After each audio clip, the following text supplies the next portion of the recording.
content. Now that you have a clear idea of the two-step trick to effective viral marketing, how do you pull off step number 1? Well, there are 2 ways to do it. You can take the hard way or you can take the shortcut. Just so you have a clear understanding of the manual filtering process involved, I'm going to describe these 2 options in detail. First, you can try to do things manually. You can get highly targeted content through this labor-intensive method. The first thing that you need to do is go to the Google Keyword Planner tool. If you don't know what that is, sign up to Google Ads and click on their Tools link and you will be shown a menu that lists the Google Keyword Planner tool. Click on that tool. Enter a few keywords directly related to your niche. Keep doing this and you will see tons of related keywords. Once you have this massive list, filter them based on their accuracy or specificity to your niche. Once you have cleaned up your keyword list, use these on Facebook or Twitter to search for social media accounts that target these keywords. Of course, you're going to only consider social media accounts of people, organizations, or businesses who are truly in your niche. You can tell by the way they describe themselves whether they are in your target niche. Keep filtering these accounts. At the end of this long process, you should have a nice, clean list of social media accounts of your niche-specific competitors. These accounts can be on Pinterest, Instagram, Twitter, Facebook, YouTube, you name it. The longer your list, the better. Find and poach your competitors' or niche fans' viral content. Please note that when you actually click through the social media accounts of people and organizations in your niche, you will quickly discover that there really are 2 types of accounts, competitors and fans. I'm not even going to describe competitors because this is self-explanatory. Fan accounts are non-commercial accounts started by people who are just emotionally invested in your niche. For example, if you are promoting dog training online courses, you might be able to retrieve a large list of puppy training social media accounts. When you look at their content, it's obvious that they're not really doing this for money. They're just sharing their interests or enthusiasm. These are fan accounts. You need to gather a big list of these as well. Once you have gotten a massive list of niche-specific social media accounts, go through all their content. Take a look at how many times their content has been reshared or retweeted. Pay attention to pictures, videos, interesting links, picture quotes, or any other type of media. As you can probably tell, this process is not easy. You have to know what you're doing. You have to know what to look for. You also have to have a lot of time. Doing things by hand can burn up a lot of time. The shortcut, buzzsumo.com. If you don't have the time or patience to find all of your niche competitors and niche fans' social media accounts and poach their content, use BuzzSumo. This online tool will scour the major social media platforms for content that is directly related to your niche keywords. Make sure that you save the niche keywords that you got from the Google Keyword Planner tool and use them at BuzzSumo. You will see a lot of content that has been filtered already based on certain social signals like retweets or shares.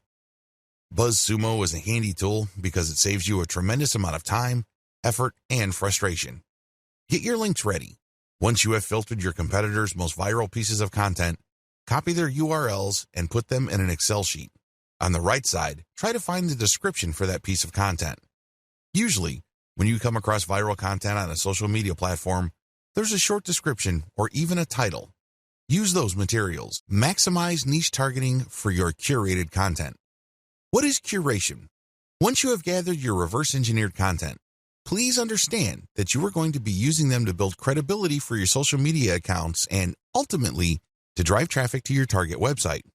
Your target website could be a resource site, it could be a series of article pages, or it can be an actual blog. However you set it up, you're going to be using third-party content to build credibility for your accounts and build their following. What will pull traffic from those accounts to your target pages, blogs, or resource sites are specific pieces of content or ads that you rotate in between curated content. I hope this is clear to you. You're going to be publishing curated third-party content on your social media account. Now, you may be asking, isn't this illegal? Wouldn't these people object? No, they won't. It's a win-win situation. You're driving traffic to them while at the same time establishing your own niche credibility. You're also calling people to action with their content to like your page, follow you on Twitter or Instagram or whatever other social media platforms you're on. You're creating a win-win situation. The people behind the curated content get traffic and brand visibility. You, on the other hand, get to build up your social media accounts.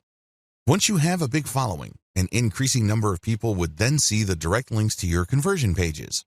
They can then click through and you end up with more traffic to your email squeeze page.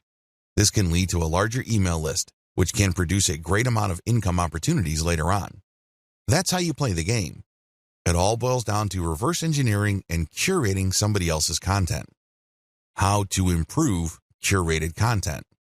I wish I could tell you that you can just take third-party viral content and promote them as is. This is precisely what a lot of other marketers are doing. Unfortunately, if you were to do that, you're going to be leaving a lot of money on the table. You have to understand that you're not just trying to pump up traffic with curated content. That should not be your main goal. Your main goal should not be traffic volume. Instead, your main goal is to get niche targeted people to review your materials. The more of these people you reach, the more likely they would click on the link to your social media account and become a follower or channel subscriber or page liker or fan. Whatever form it takes, your objective is to get a massive amount of people to follow you. You're trying to create a fan base. And it's going to be hard to do this if you are just sending out curated content with the same headlines that were originally used. People can see that your stuff is not really original, so they probably would ignore it. After all, this stuff is viral, so they've probably seen it before from somewhere else. Your first step after you have filtered curated content for niche specificity is to change their headlines. Create niche targeted headlines for all your curated content. Bring it home. Tighten the focus of this content.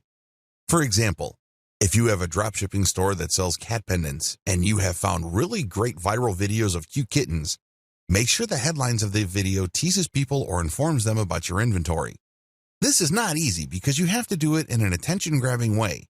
But if you're able to give this enough time, you can come up with a niche-specific headline that will get people excited about your niche-specific social media account. Create niche-targeted descriptions or commentary for curated content. Not only should you recreate the headline of the content that you're poaching, you should also do the same for its descriptions or commentary. It's really important to make it clear that this content is intended for a specific audience.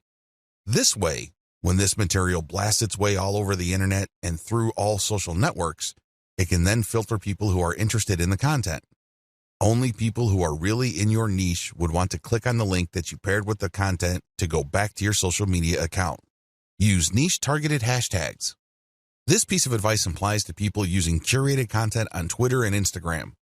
If you did your homework correctly with videos 4 and 5, you should already be aware of Twitter hashtags that are very popular in your niche. Compile a list of these. Rotate among these when you publish curated content on Instagram and Twitter. This way, you piggyback on hashtags being searched for by people interested in your niche. This is how you get niche-targeted eyeballs.